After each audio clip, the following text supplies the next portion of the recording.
यहाँ पे दिल्ली में ही हिंदी बेल्ट में है। चलो दिल्ली में आया था। दिल्ली में जब 15 साल पुरानी भाजपा की सरकार को उखाड़ फेंक दिया। सर जब पौधे में हुआ मोदी बनाम कौन कोई नहीं था।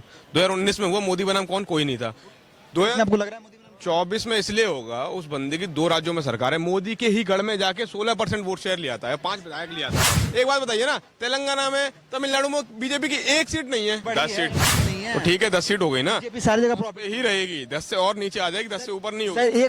कांग्रेस का नेता नहीं है कोई, कांग्रेस के नेता ने कोई बयान ऐसा नहीं दिया। वो उदयनिधि स्टालिन मतलब हिंदी स्टालिन किसकी पार्टी का? डीएमके का है वो। कोई पार्टी हमसे बेसिकली उस मुद्दों पे चुनाव हम केवल कुछ एक संगठन बनाया है ताकि मोदी को उखाड़ फेंकने के लिए।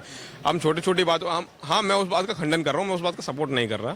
सनातन हम हैं, सनातनी परंपरा में हम जी रहे हैं, ठीक है।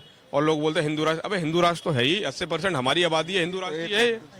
तो मांगने की क्या जरूरत है? हिंदी बेल्ट में चलो दिल्ली में आया था। दिल्ली में जब 15 साल पुरानी भाजपा की सरकार को उखाड़ फेंक दिया। सर जब स्टेट गवर्नमेंट की मतलब चुनाव आते हैं तो वहाँ बीजेपी हार जाती है, लेकिन जब वहीं मोदी का वोट बढ़ता है तो सारे मोदी पहले मैं सांसद का जितना भी सीट होता है सारे के सारे मोदी को जाता है। 2014 में हुआ मोदी बनाम कौन कोई नहीं था।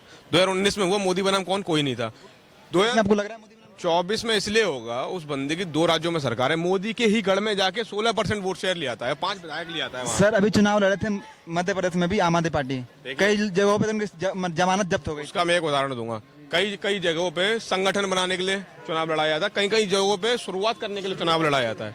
उन्होंने अभी बेसिकली चुनाव लड़ा था संगठन लड़ने के लिए। एक बात बताइए ना, तेलंगाना में, तमिलनाडु में बीजेपी की 1 सीट नहीं है। सर लेकिन पहले से बेहतर हुई है ना, पहले 1 सीट थी, अब 10 सीट हो गई। सर 10 सीट घटी नहीं है, ठीक है, 10 सीट हो गई ना, सारी जगह प्रॉब्लम ही रहेगी। 10 से और नीचे आ जाएगी, 10 से ऊपर नहीं होगी। सर 1 से 10 गई है। तमिलनाडु में कितनी सीटें? सर 1 से 10 गई है। तमिलनाडु में सर खाता खोला है? नहीं, कम है, मतलब खाता खोला है नहीं खुला सर। आप ऐसे कैसे बोल सकते हैं? सर साउथ वाला हिंदी को मतलब वो करते हैं, क्या बोलते हैं, मतलब गाली देते हैं। कांग्रेस का नेता नहीं है कोई, कांग्रेस के नेता ने कोई बयान ऐसा नहीं दिया।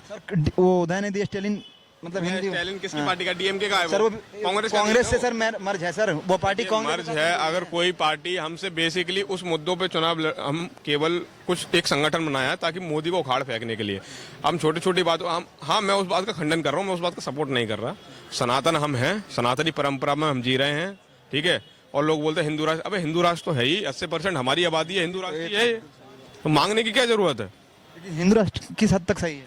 देखिए हिंदू मुस्लिम सिख सब रहते हैं। मुझे बताइए, एक धर्म को लेकर अब कई और भी धर्म भी हैं, जैन धर्म है, बुद्धिज्म है। आपने अभी बोला कि हिंदू राष्ट्र, तो बीजेपी का तो यही मुद्दा है ना, हिंदू मतलब हिंदू एकता, हिंदू यूनिटी। बीजेपी ने हमेशा हिंदुओं के साथ खेला है। मैं हिंदू हूँ, मैं सनातनी हूँ, ठीक है। मैं आपको कैसे लगता है वो इसी का बता रहा हूँ ना। राम मंदिर का ताला खुलवाया कांग्रेस के प्रधानमंत्री नेहरू ने, ठीक है। अब सुप्रीम कोर्ट का वर्डिक्ट आता है कि राम मंदिर हमारे राम, हमारे पूजनीय, हमारे आराध्य श्री राम प्रभु जी, उनका मंदिर वहां बनना चाहिए। अब इसका क्रेडिट बीजेपी वाले ले रहे हैं। विपक्ष के किसी नेता को क्यों नहीं बोला, क्यों नहीं इनवाइट कर रहे हो आप? इनवाइट करेंगे, वक्त आएगा, मतलब अभी तो आया नहीं है। 22 जनवरी से पहले तो सबको हो जाएंगे सर। मतलब ऐसा आ रहा है। बड़े अरविंद केजरीवाल ने एक मांग रखी थी दिवाली के टाइम पे कि लक्ष्मी गणेश की फोटो होनी चाहिए, क्योंकि सबके पास होना चाहिए और लक्ष्मी आएगी, अच्छी बात है। तो बीजेपी को क्या दिक्कत है? सर हिंदू सर को क्या दिक्कत है? तो सर गांधी जी को भगा देंगे तो फिर कांग्रेस को भी दिक्कत होगी ना वहाँ से। एक बात बताइए, कांग्रेस को हटा दो, ये उन्होंने नहीं बोला। गांधी जी जहाँ हैं वहाँ रहेंगे सर, तो पैसे साइड में नहीं सर, तो एक जगह पे 2 आदमी नहीं रह सकता है। एक बात मुझे बताइए, गांधी जी ने क्या कहा था? रघुपति राघव राजा राम, वो तो हिंदू परंपरा से थे ना, वो तो कोई वो नहीं थे ना, लेनिन से के समर्थन हुआ, वो तो हिंदूवादी थे ना नेता, उन्होंने पहले ही बोला है। अब कुछ लोग गोडसेवादी हैं, भाजपा। एक बात मैं आपको बताता हूँ,